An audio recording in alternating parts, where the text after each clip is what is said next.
I'm Brian Tangway, current president at the Narragansett Historical Society, and this year we didn't have as many collectors, so we decided to come home and have our displays right here in the museum, which really is kind of a nice thing because we can share our collections that we have on display along with our members' collections.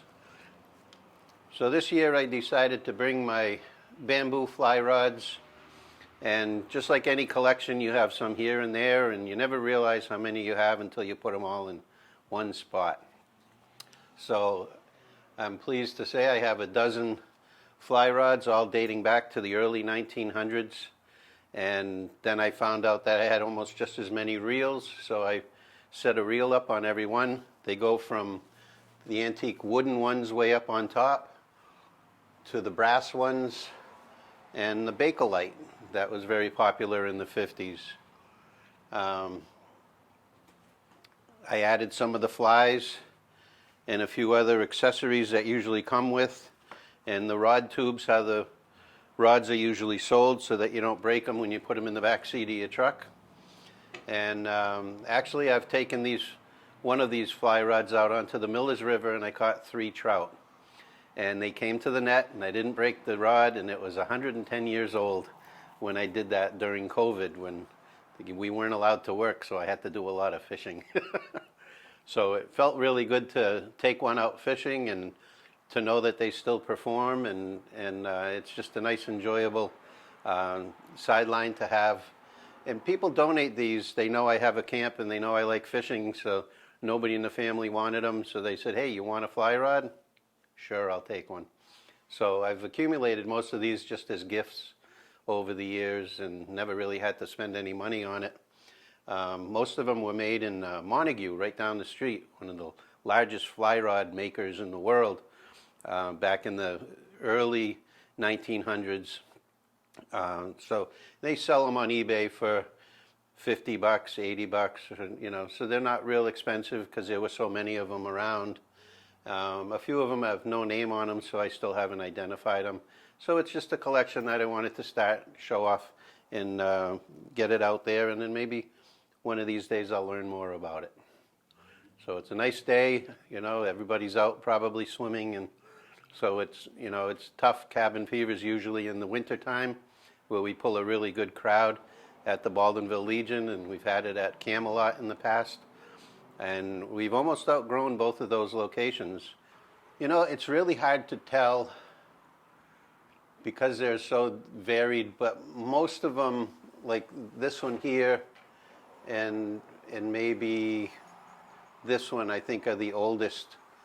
But I haven't learned enough about them yet to know exactly when they were made. I just know they were late 1800s, early 1900s. So it's just a lot of fun. I'm a avid fisherman, and I love fishing for trout. This is one that I caught a few years ago up in the river in Vermont, but not with the bamboo. So yeah, it's something to show off and share with everybody. And now I got some books, and we hope it shows some interest, and maybe it'll get a few kids out there fishing. How did you start fishing?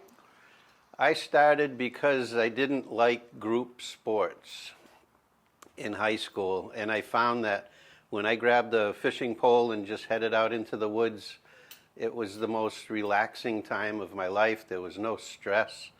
I didn't think about anything that the world puts on your shoulders. So it was just a relaxation more than anything.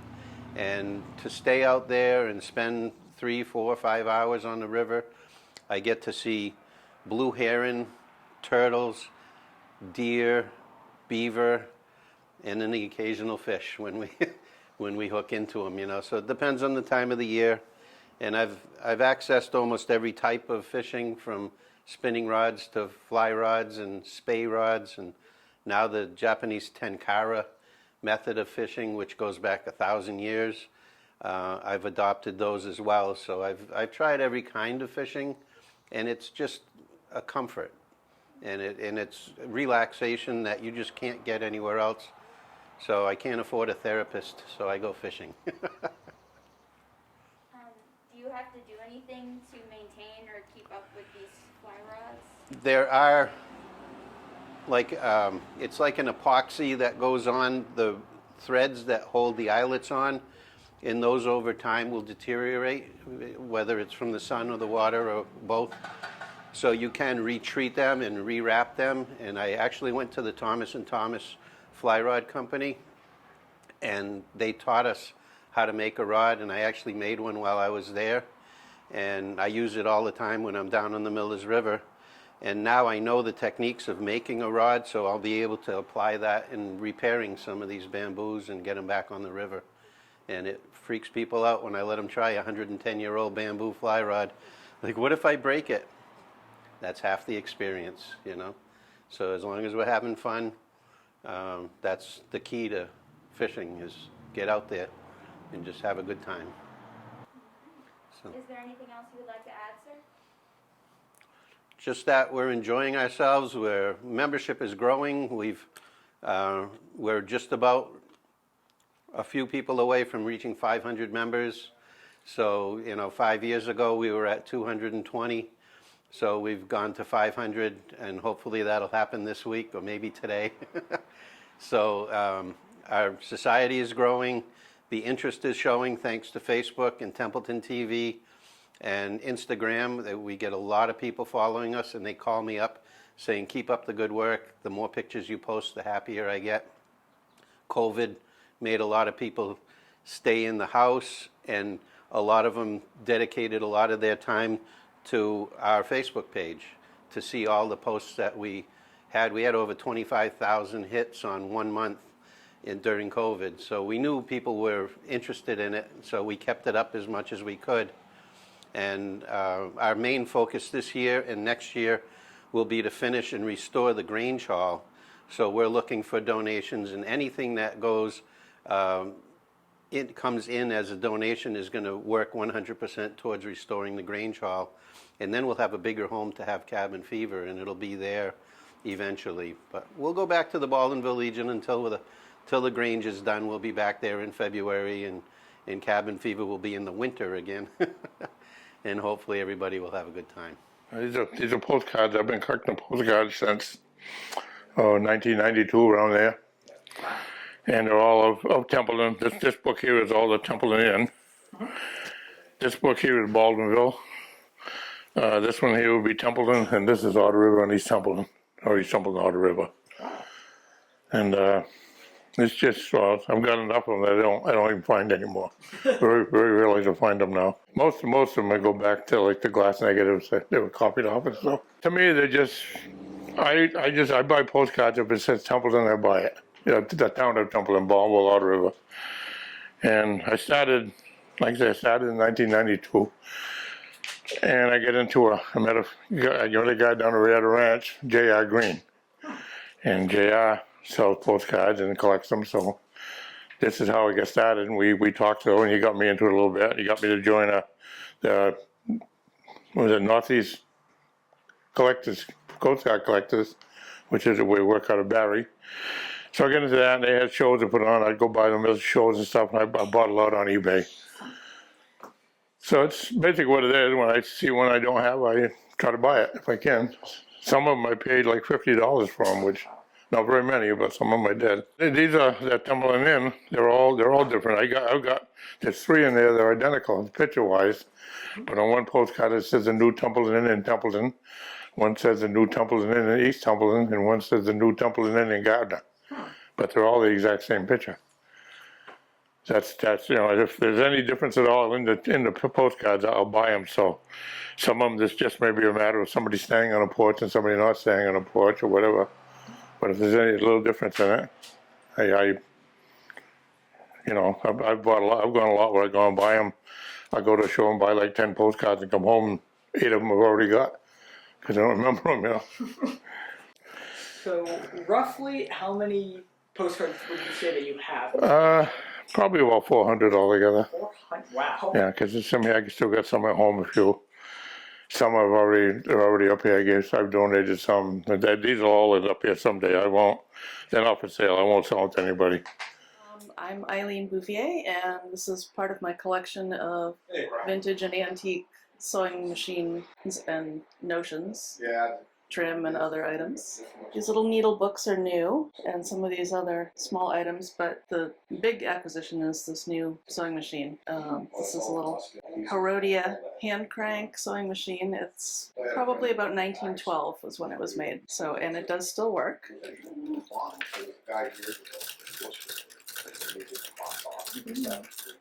So it's a nice little machine. It was something I picked up during the past year or so when everything was pretty quiet. So Have you used this machine for any new projects? I'm still learning how it works. I don't have a manual for it, so I still have to figure out the proper threading and how to wind the bobbin and take care of it. But I do know that it will stitch, and I need to find a source for spare needles, just in case, because I don't want to break this one. It's the only one I've got right now. And the needles are different from modern needles. It's got a fully round shank where it goes into the machine, and modern needles usually have a flat on one side. And there have been many, many different types of needles over the years, so it can be hard to find a good substitute. Aside from the needle, are there any other different parts of the machine that are different from today's machines? Not too many. The bobbin winder is a little bit different. I can turn this around so you can see it. Normally, let's see, modern machines usually have a bobbin that's kind of a flat disc like this. This one actually has a long spindle that goes into a little bullet-shaped shuttle case. And to wind it, you'd start the thread up and put it in this holder here. And you would push this out until it locks against the wheel. There we go. And then the thread would just loop around and fill up the spindle here. So it is a little bit different from how modern ones work. But beyond that, the basic mechanics are still pretty similar to modern sewing machines. And so that's why we can still sort of figure out how to use it and fix it, even without having a manual to help. I've been sewing for probably about 40 years, so somewhere in there I just started getting an interest in historical sewing and vintage things, and people have given me stuff over the years, or I pick things up when I see them, interesting things at antique stores and whatever. So like probably about 30 years. You don't have a manual for this machine, but have you found other manuals for different antique designs or other antique machines? I have, actually. Here's one here. This is for a Kenmore sewing machine, and this is probably, I don't think there's a date on it, but I would say it's probably from the 30s or 40s. And that has explanations of how to care for and operate your machine and all its accessories. This is a similar one for a Singer, also electric sewing machine. And yeah, this one is from 1946. And that explains, again, how to use your machine and all of the many accessory feet that would have come with it. So these are all attachments that go on your machine that do different things. This one makes pleats and ruffles. There's another one for this funky little thing, sews bias binding onto the edge of your thing. And you can use the pre-made kind that comes in the packages, or you can make your own. So you could bind anything with any kind of fabric there. So and versions of those are still sold today, but these also still work on my main sewing machine, for which I bought in 1990. So as long as you have the right style of attachments to go with your machine, they work. So I do get to use some of the antique stuff. So with that machine, obviously it's a hand crank and not electric. Mm-hmm. Do you know about when they started making electric machines or when they came into popularity? Probably in the 20s they started becoming more popular. There was a lot of overlap for hand cranks and treadle machines and electrics. You can still get kits to turn a treadle machine into a hand crank or an electric machine. So, because the basic works is pretty interchangeable, it's just your power source. So it's either your hand or your foot or electricity. You are a seamstress outside of your collective interests. Have you done anything recently with your abilities as a seamstress? Yeah, actually, I do a lot of costume design. I recently did a production of Sense and Sensibility, so Regency period, like similar to Bridgerton, or it's a Jane Austen novel. So that was a lot of fun, a lot of work. The clothes from that period are deceptively simple. they look, the construction is very simple, but getting a proper fit and putting everything together correctly it takes more time than you'd think. But for historical costuming, that's often a good place to start because it is relatively simple. What do you enjoy most about collecting antiques and or working with historical costumes? It's a little look into the way people used to live and what their interests were. You know, you can look at things like the knitting books and see, you know, not only like what kinds of things people like to wear, but some of those have, you know, popular movie stars and things like that modeling the fashions. So you could see, you know, who people were taking an interest in and what kind of clothes what they wanted to look like and be like. And that's a fun part for me, is that little look back into the past. My name is Dennis Lyons. The two tables here, this one here is loaded with Howard Johnson truck models that my father collected, and the other table is loaded with some Chevy truck models. I'm kind of partial to Chevrolet, so that's what we have here. Okay.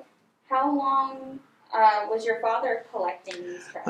I believe he would have started, he was a tour bus driver in the 1960s and 70s, so it would have been during that period of time that he was stopping at a lot of Howard Johnson's restaurants with groups of people so they could, you know, get a meal. And he started buying those. He would bring them home and sometimes give them to us kids as a toy to play with, but he began to save some for himself. And he ended up continuing on collecting other truck models until he had them, they were numbered in the hundreds later on. And as for me, I still have the toy trucks I pushed around in a sandbox when I was 5 years old, and I've just always collected toy trucks, trains, trolleys, buses, transportation items. Okay. How much would you say one of those trucks cost back when your dad got it? I want to say that the Howard Johnson's trucks were being sold for maybe $6 or $7 back then, and they might have went up to, you know, $11 or $12 over the number of years that he collected them. How much would you say they cost today?